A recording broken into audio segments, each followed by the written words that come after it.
Gênesis capítulo 3, do verso 8 ao verso 10. Ouvindo o homem e sua mulher, presta atenção nos detalhes. Os passos do Senhor Deus, que andava pelo jardim, quando soprava a brisa do dia, esconderam-se da presença do Senhor Deus entre as árvores do jardim. Mas o Senhor Deus o chamou perguntando: onde você está? E ele respondeu: eu ouvi os teus passos no jardim, fiquei com medo, porque estava nu, por isso me escondi. E Deus perguntou: quem disse que você estava nu? E eu perguntaria outra pergunta para Adão: qual que é a relação entre a nudez e o medo? Outra pergunta a se fazer a Adão: você comeu do fruto da árvore do qual eu o proibi de comer? Esse é o texto que nós lemos, de Gênesis capítulo 3, do verso 8 ao verso 11. Tem toda uma história, eu recomendo que você leia depois em casa, só para a gente poder otimizar o nosso tempo aqui, nós lemos até aqui. Gente, eu lembro que a primeira vez que eu tive um confrontamento com relação aos textos bíblicos e sobretudo ao texto do Gênesis, eu era muito adolescente, trabalhava numa metalúrgica. Eu lembro até hoje que nós estávamos no almoxarifado dessa empresa. E um jovem que tinha pretensões de ser padre estava trabalhando com a gente. Ele estava começando a se inteirar de como precisava fazer para ser... qual é o nome mesmo? Agora me fugiu o nome. Quando as pessoas são iniciadas no catolicismo para virar padre? Seminário. Acho que é isso, seminário. Começou a fazer, estava começando, seminarista mais para quem é protestante, né? Mas é algo assim. E ele estava começando essa jornada de ser padre. E ele me disse o seguinte: você já parou para pensar que o Éden pode não ser o que dizem para a gente que é? Eu fiquei interessado, né? Porque eu sempre aprendi que Deus pegou um barro, né? Foi ali e moldou o homem. Soprou sobre ele a vida. E de repente, aquele bonequinho virou gente. Aí também aprendi que um dia Deus fez esse bonequinho dormir, e por causa desse sono desse bonequinho, ele arrancou uma costela do bonequinho e fez a mulher. Sempre aprendi sobre isso. E aquela provocação daquele rapaz, depois a gente continuou trabalhando, ele foi explicando a versão dele sobre aquele texto, no sentido de que o Éden é um mito. E todas as vezes que a gente diz isso, que um texto é um mito, a gente sai para fora. Opa, peraí, então você está dizendo que é mentira? Não. O mito não necessariamente é mentira. O mito não necessariamente é mentira. Aliás, somos nós que dizemos equivocadamente, né? A gente fica contrapondo entre mitos e verdades. Não, mito não é mentira. Mito é uma figura de linguagem, é um recurso narrativo para tentar explicar algo que é muito maior. Mito é diferente de lenda. Porque lenda necessariamente não existe. Lenda necessariamente não existe. Ou não do jeito que é contada. Aliás, as pessoas podem até dizer que já viram, mas eu nunca vi, a não ser na série da Netflix, uma mula sem cabeça, correndo por aí. Nunca vi nenhum menino com os pés virados para trás, correndo, né, cercado de fogo. Isso é lenda. Lenda. Que podem querer representar, significar muita coisa para aquele povo, mas mito não necessariamente é mentira. Mito é um recurso narrativo para tentar explicar algo que é muito, mas muito maior. E você já parou para perguntar? Já parou para se perguntar? Qual a pergunta que o Gênesis e a história do Éden quer responder? Porque tem uma pergunta aqui que eles querem responder. O texto do Éden quer responder uma pergunta. Será que é como Deus criou o homem, a humanidade e a terra? Será que é essa pergunta que o texto quer responder? Eu posso dizer para você que não é. O texto bíblico não quer responder para nós como é que Deus criou a humanidade, como é que Deus criou o homem, como é que Deus criou a terra, como é que Deus criou a mulher. Não! É mais do que isso, e é muito mais do que isso. E aqui preste muita atenção no que eu vou falar, porque isso muda a chave de compreensão do texto. O texto bíblico do Éden, do Gênesis, quer responder para a gente por que Deus criou a humanidade e a terra. É diferente do como foi criada. Entende? Porque por muito tempo nós fomos ensinados que o texto do Éden é a origem daquilo que dizem que é o criacionismo. Deus cria a humanidade, cria o homem, cria a mulher daquele jeito, e assim se deu a origem de todos nós. Nós sabemos que não é assim. Não é assim. Pode ser que seja de acordo com o que escreveu o Charles Darwin, pode ser, mas também é uma teoria da evolução. É só mais uma teoria. Na ciência, existem outras teorias sobre a criação do mundo, que não apenas, ou sobre o surgimento do mundo, que não apenas a de Charles Darwin. É que a de Darwin foi mais difundida, a de Darwin foi mais ensinada nas escolas, mas existem outras teorias do nosso surgimento na Terra. Mas o texto bíblico não está aqui e não se pretende a discutir com a ciência, gente. E quando a gente coloca o texto bíblico para discutir com a ciência, é porque a gente está sofrendo as consequências de um tempo que ficou muito afetado pela ciência, que é o tempo do iluminismo. Vocês sabem, na Idade das Trevas,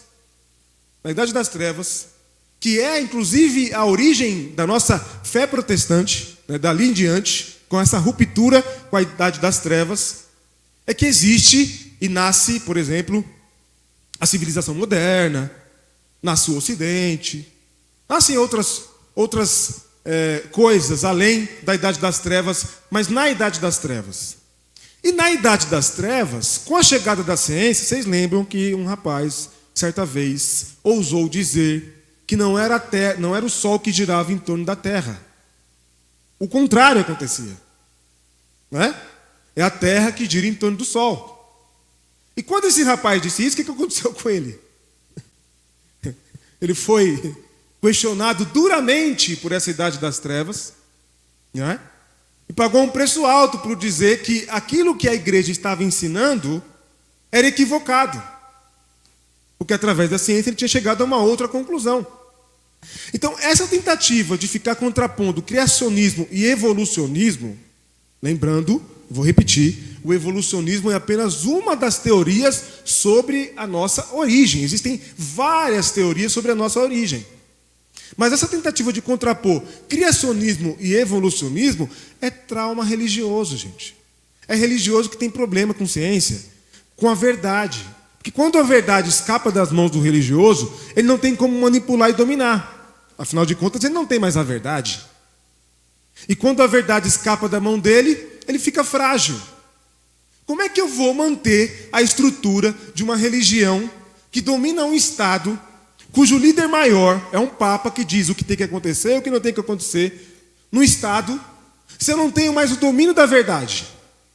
Você tem uma certa turma por aí que estuda a física, a astrofísica, astrologia, que está dizendo que eu estou equivocado, que eu estou errado, está provando que eu estou errado. É complicado. Aí o que a gente diz? Espera aí, a verdade é essa aqui. O que vier para além disso aqui que está na Bíblia, da nossa interpretação, é blasfêmia, é heresia. E alguns deles, inclusive, foram parar em umas fogueiras por aí por causa de confrontarem essa verdade, essa tentativa de manipular a verdade. E pensando o texto bíblico como um mito, e pensando no texto como a resposta de Deus, na verdade, a pergunta que Deus faz, como é que, para que o homem foi criado, não como é que o homem foi criado, como resposta a isso, se nós fôssemos definir a Bíblia, irmãos, todo o texto bíblico, de Gênesis a Apocalipse, a gente pode definir como uma procura, um Deus à procura de nós. A história dos textos bíblicos, vocês vão ver isso aqui, na série de mensagens, é Deus o tempo todo procurando a gente. A história de nós, nossa história como indivíduos, é Deus o tempo todo procurando a gente. Quando alguém diz assim, mas aconteceu um fato na minha vida e aconteceu uma coincidência, e alguém diz, é Jesuscidência, né? Coloca até esse nome, dão esse adjetivo que é Jesuscidência, parece que Deus me ouviu. Não, querido, é que Deus já estava te aguardando. Porque Ele está sempre à procura de nós, e há muito tempo à procura de nós.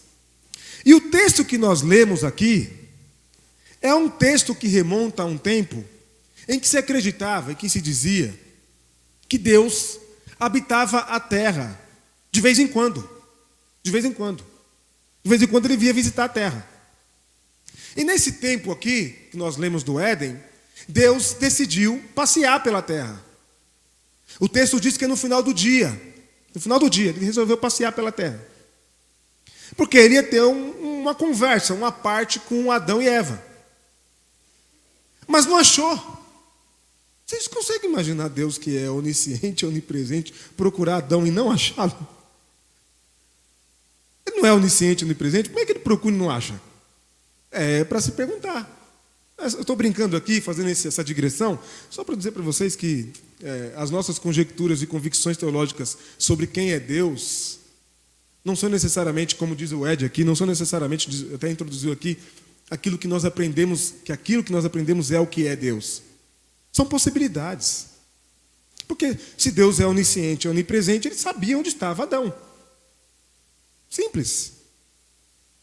Vou fazer uma brincadeira aqui. É o pai que vai brincar de esconde-esconde com o filho, criança, que eu acho uma tremenda de uma deslealdade, mas faz parte da vida da criação da criança. A criança está procurando, de repente o pai está escondido num lugar muito óbvio, que a criança, né? Porque é a capacidade da criança de imaginar os lugares menos óbvios para procurar numa brincadeira de esconde-esconde. E o pai está escondido num lugar muito óbvio a ser achado e vai lá e bate na parede, como quem não foi achado, e vence a criança na brincadeira. Deus poderia muito bem aparecer atrás de Adão e falar: "Bu!" Não podia? Estou aqui, Adão. Por que você está com medo de mim? Você está escondido de mim? Podia. Mas a narrativa bíblica é repleta de poesia e de beleza para dizer sobre a procura de um Deus, de um Criador, pela sua criação, e não como um ato estanque que aconteceu ali e nunca mais vai acontecer, mas como um ato contínuo. Deus está procurando por nós o tempo todo. O tempo todo. E a história bíblica, se você pegar a história de Israel, você vai perceber Deus o tempo todo dizendo: eu trago vocês para perto de mim, vocês se afastam. Eu trago vocês para perto de mim, vocês se afastam. Vocês vão ver aqui nas histórias que nós vamos conversar, a história de um Deus que convenceu um profeta a se relacionar e a casar com uma prostituta para representar Israel e a relação de Deus com Israel.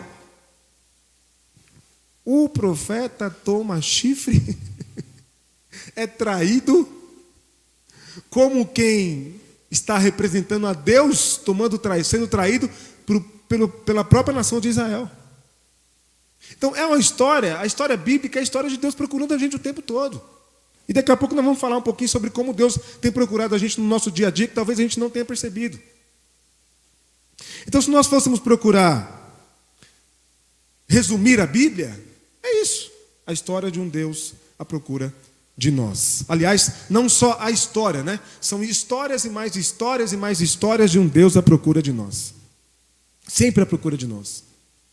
E essa ideia de um Deus à procura de nós, perigosíssima para quem é fundamentalista.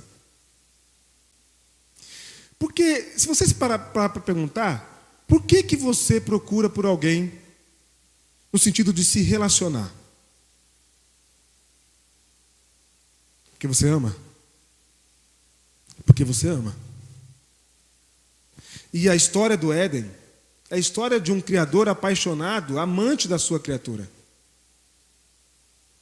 Aliás, o padre François Varillon, eu quero recomendar um livro para vocês lerem, chamado Alegria de Viver e Alegria de Crer, do padre François Varillon. É lindo esse livro, lindo. Exceto a parte do purgatório, que a gente não concorda, eu sou protestante, ele é católico, mas tudo bem, respeito a fé dele, mas não creio. Mas no demais, é linda a história, o que ele propõe sobre teologia acerca de Deus. O padre François Varillon diz que Deus não é só, presta atenção, Deus não é só todo-poderoso. Ué, aí você pensa assim, mas se Deus é todo-poderoso, não tem mais o que ser, além de ser todo-poderoso. Afinal, ele é todo-poderoso. O padre François Varillon diz que Deus é o amor todo-poderoso. Para dizer que Deus só pode fazer aquilo que o amor é capaz de fazer. E Deus faz tudo aquilo que o amor pode fazer. Isso muda uma chave na nossa cabeça. Por quê? Porque nós nunca vamos justificar o estupro de uma menina de 12 anos de idade por um crápula, por um infeliz da nossa sociedade, como nós vimos recentemente, da maneira como foi feito, e dizer, não, relaxa, que é permissão de Deus. Permissão de Deus? Permissão? Que Deus é esse? Que Deus é esse que permite que uma criança seja estuprada, violentada? Ou um Deus que a gente vai num velório, e a gente já passou por velórios assim, está lá diante do caixão, a pessoa morreu da maneira mais trágica possível, um jovem, um adolescente, foi atropelado, e a mãe, no alto do seu desespero, pergunta para o pastor, para o padre, para o líder, por que Deus deixou isso acontecer? E o pastor, o padre, o líder, vira para a mãe da criança e diz assim, Deus tem planos que a gente não consegue imaginar. Gente,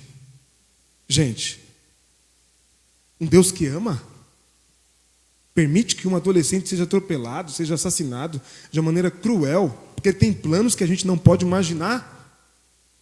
Olha, pensando bem, é melhor que a gente não imagine mesmo sobre esses planos. Nós vamos sentir muita raiva desse Deus, que não há um que justifique encerrar a vida de um adolescente de maneira trágica para cumprir planos e projetos que a gente não consegue imaginar. Então, o que eu quero dizer para vocês aqui, sobre essa proposta do padre François Varillon, é no sentido de que Deus só faz o que o amor é capaz de fazer. E quer saber a verdade? O amor nunca vai te fazer mal.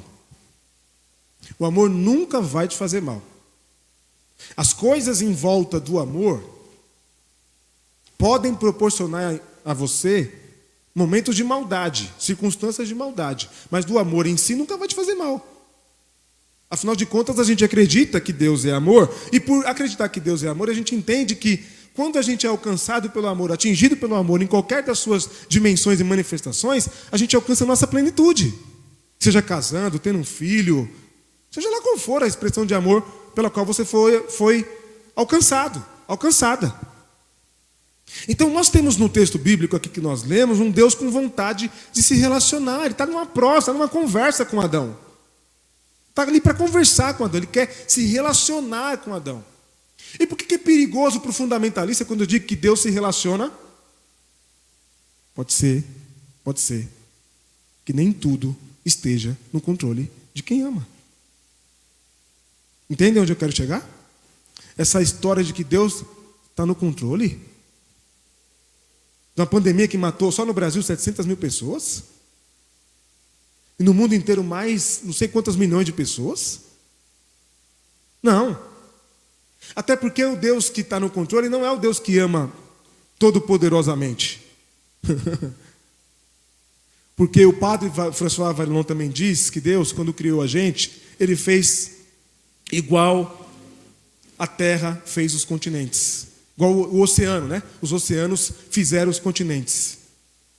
Já pararam para pensar que os continentes podem ter sido criados, podem ter surgido com o recuo do mar? É o recuo do mar que cria os continentes. É o recuo das águas que cria os continentes e a terra. É o recuo. E o padre François Varillon diz que o relacionamento de Deus conosco é exatamente assim.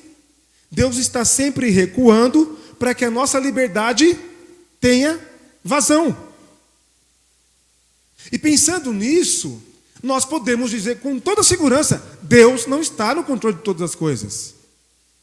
E não é porque Ele é incapaz de estar. Não é porque Ele é inferior.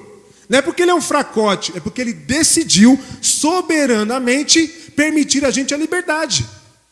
E ao nos permitir a liberdade, ao permitir que a gente seja livre, aí a gente tem os percalços da liberdade. Deus não é um manipulador. Sabe o bonequinho que fica ali manipulando o bonequinho? Não. Deus é esse ser que tanto ama que nos permite viver a nossa liberdade. E aí, como diria um amigo meu brincando, uma amiga minha brincando, quando tiraram a trema, né? O trema da língua portuguesa, da escrita, diante da liberdade, o que a gente tem que fazer é aguentar a consequência, sabe? aguenta a consequência. É isso aí. Diante da liberdade, nós temos que arcar com as consequências de ser livre. E as consequências de ser livre são muito boas, mas são perigosíssimas. Sobretudo porque a gente não tem em quem colocar a culpa, né?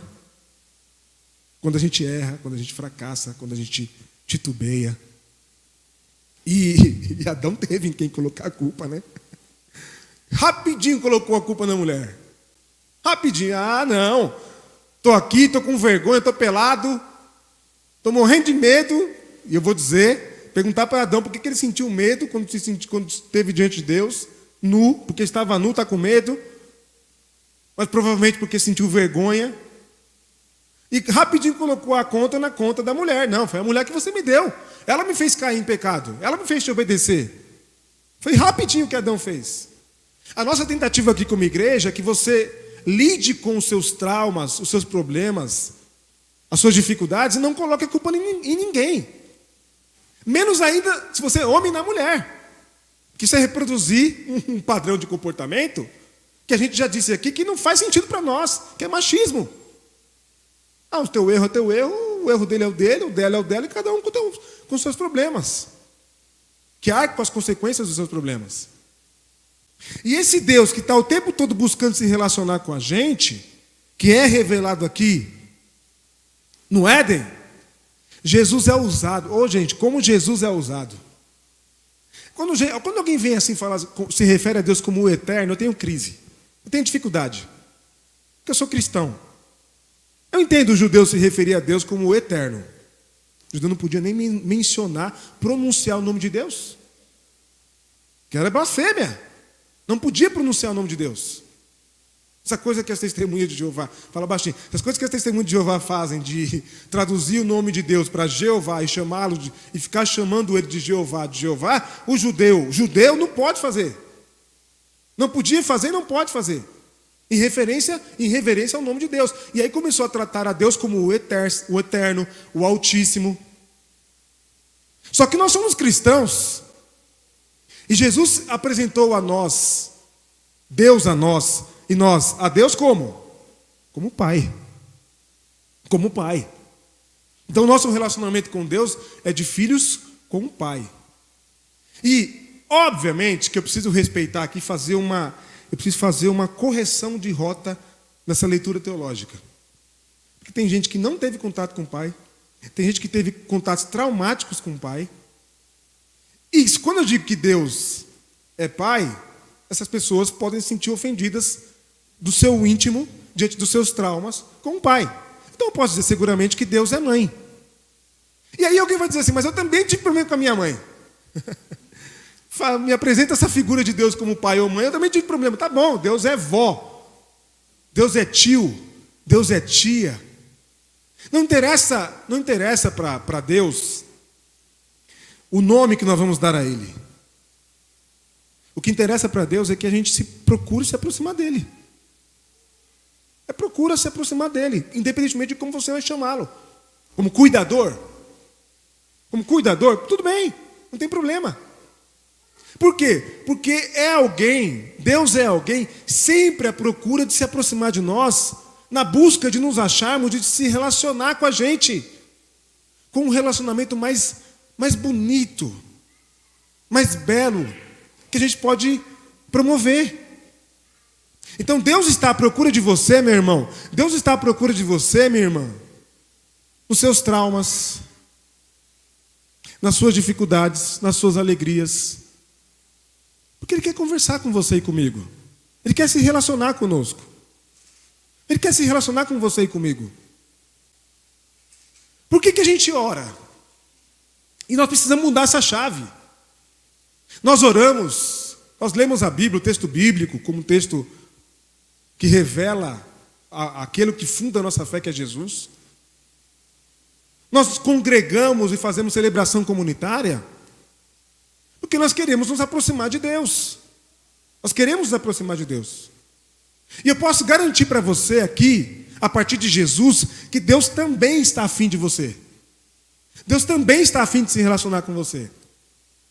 E você precisa fazer da oração, da sua leitura bíblica, do seu congregar comunitário, esse espaço-tempo de relacionamento com Deus. De relacionamento com esse pai, com essa mãe, com esse avô, com essa avó, que sempre vai querer o nosso bem. Sempre vai querer o nosso bem. O que a gente precisa fazer é, ao contrário de Adão, é não se esconder. Não se esconder. E mais, Jesus é tão maravilhoso, o texto do Novo Testamento, do Evangelho é tão incrível, que Jesus diz para a gente que a gente pode encontrar Deus onde? Em quem? Em quem está do nosso lado. Olha como aquele que é altíssimo, eterno, está bem longe. Através de Jesus, está bem perto de nós. Bem próximo de nós.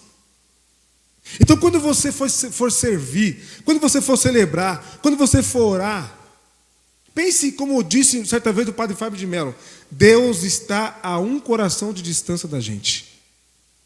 Deus está a um coração de distância da gente. E sempre estará a um coração de distância da gente. Porque as pessoas são ensinadas a procurar Deus, e as mais diversas religiões dizem que a gente tem que achar Deus.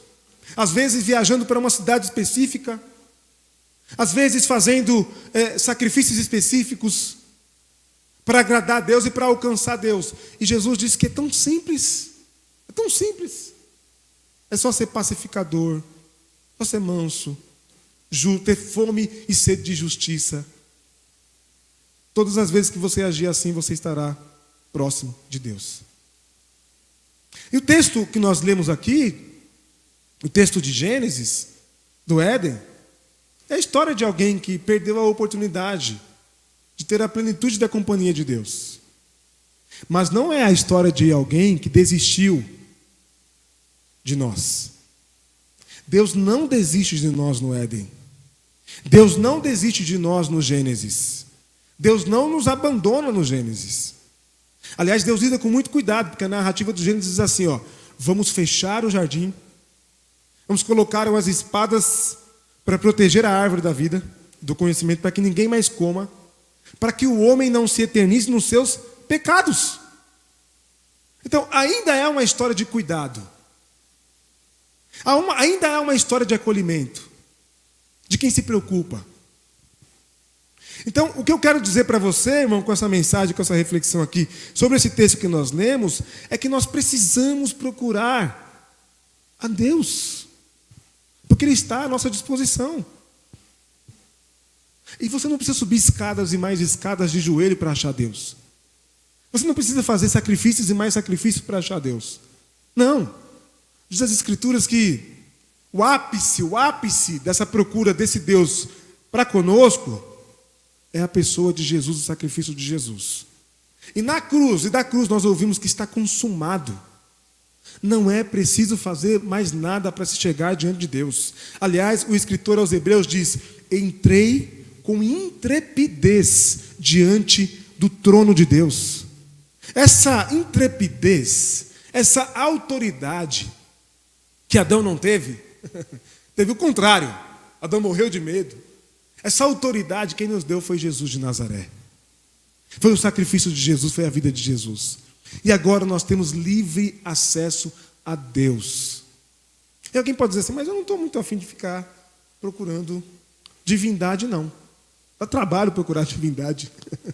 Se aproximar de divindade, porque normalmente ele requer da gente algumas coisas, abrir mão de algumas coisas. Então pense no amor. Pense no amor. Pense na experiência de plenitude de amor. E todas as vezes que você viver uma experiência de plenitude de amor, você estará provando de Deus. Isso religião nenhuma pode te castrar, pode impedir que você tenha acesso. É tão bom se sentir, é tão bom ser amar, mas eu acredito que ainda é melhor ser amado. Se sentir amado. Amar é bom amar. Dá um trabalhinho, né? Dá um certo trabalhinho amar. Você precisa fazer como eu acabei de dizer. O padre François Varilon escreve, você precisa recuar, deixar o outro ser livre, entender que o outro é diferente de você. Não é permitir que o outro seja diferente. Não, querido, você não precisa permitir. Você tem que aceitar. Porque dói menos, inclusive. Né? Aceita que dói menos, que o outro é diferente de você. Mas não desiste do outro por causa disso. Procure nisso, essa diferença de você, do outro, que é natural do outro, razão para amá-lo ainda mais. Porque você também é diferente dele. Agora, tem coisa melhor do que ser amado? Tem coisa melhor que ser amada? Tem não, irmão. Tem não. Tem não. Não tem coisa melhor do que ser amado. Eu acho que essa experiência de ser amado é o ápice da nossa experiência enquanto humanidade. O capitalismo vai dizer para a gente que o ápice da nossa experiência enquanto humanidade é, além de ir para um outro planeta, ganhar dinheiro mandando um monte de gente para um outro planeta. Isso é o que o capitalismo vai dizer. Eu ia falar sobre submarino, mas não vou falar sobre submarino não, porque já deu o que tinha que dar. Mas o capitalismo vai dizer assim, ó, olha, amanhã uma nave vai para Marte, para a Lua, com um monte de ser humano, um monte de bilionário. Um bilionário vai se tornar provavelmente trilionário, porque mandou um bando de bilionário e milionário para Marte e para a Lua. Pensando bem, podia mandar logo todos, né? Para a gente ficar só entre nós aqui, na Terra. Eu acho que a coisa ia fluir muito melhor na Terra, sem bilionário, sem trilionário, sem milionário na Terra. Mas são outros 500. Mas o capitalismo vai dizer que esse é o auge, esse é o ápice. E que a gente tem que fazer a qualquer custo tudo para alcançar esse auge e esse ápice. O que o Evangelho vai dizer? Não, o Evangelho vai dizer que o ápice, que o auge da humanidade é amar e se sentir amado. Isso é o que o Evangelho diz. Isso é o que o Evangelho diz. É por isso que nós somos igreja. Porque nós queremos todos os domingos, todas as reuniões, toda a oportunidade, pode ser até numa festa julina que vai acontecer aqui. Mas em toda oportunidade nós queremos dizer, a gente acredita que Deus não se cansou de procurar por nós. Ele continua procurando por nós. E mesmo que as nossas vergonhas causem na gente medo, mesmo que os nossos pecados causem na gente medo de se reaproximar desse ser que é perfeito,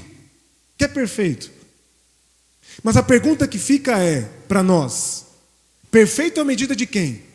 De Platão? Não. Perfeito à medida de Jesus de Nazaré. É Jesus quem revela para a gente a perfeição de Deus. E quando eu faço a brincadeira aqui falando sobre Platão, é porque essa perfeição do amor é a perfeição do mundo das ideias de Platão. Uma das coisas que nós vamos logo abordar na escola bíblica, na nossa escola bíblica. Já falei sobre isso aqui numa pregação. Paulo escreveu o que escreveu, afetado por uma das mentes mais brilhantes do seu tempo, que é Platão. E não tem como você viver num tempo e não sofrer as consequências das ideias do nosso tempo. E a época de Paulo, quem dizia sobre filosofia, quem trazia informações, quem pensava, o nome principal era de Platão. Então pode ser que você pense em Deus, quando você fala, não, Deus é perfeito. Quando você fala Deus é perfeito, que perfeição é essa?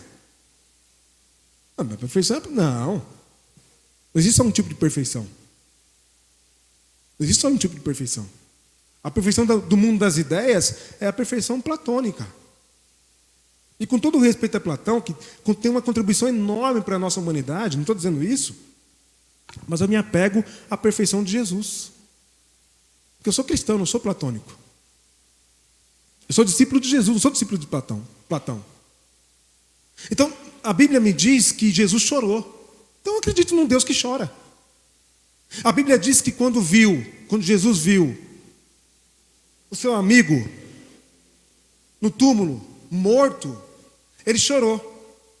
Por ver a incredulidade das pessoas que estavam no túmulo chorando. Ele chorou. A Bíblia diz que Jesus, se sentiu angustiado. Teve medo. Por quê? Porque se sujeitou à liberdade de ser humano. E você me pergunta assim, Deus tem medo de si próprio? Eu não sei se Deus tem medo de si próprio.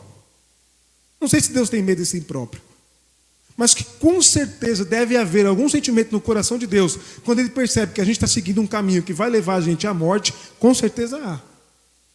Com certeza é, porque é o sentimento de quem ama. Porque quem ama quer o bem do outro o tempo todo.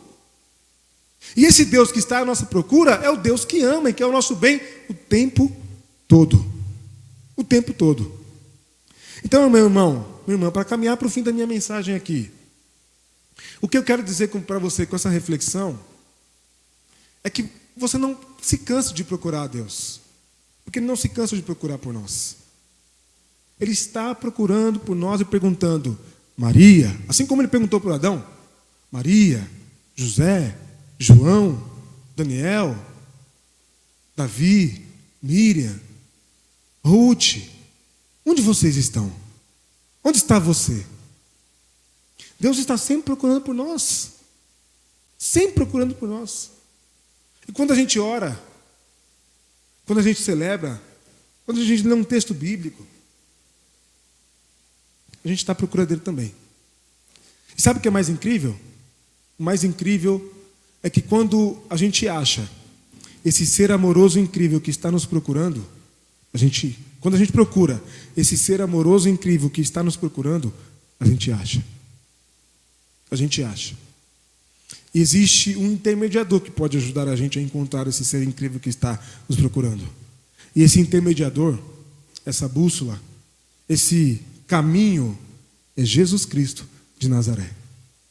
Todas as vezes que nós percorrermos esse caminho, nós vamos encontrar com Deus.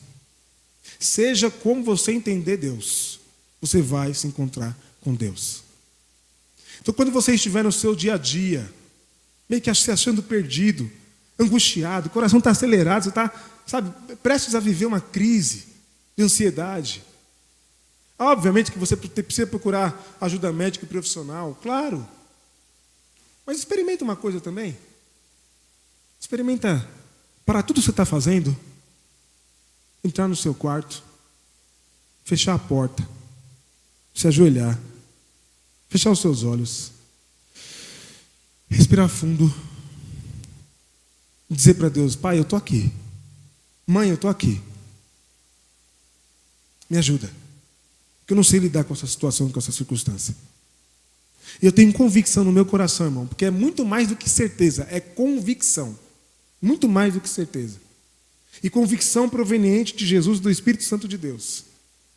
Que esse mesmo Deus que procurou Adão no Éden, teve encontro com Adão e achou Adão, vai se encontrar conosco. Vai se encontrar conosco.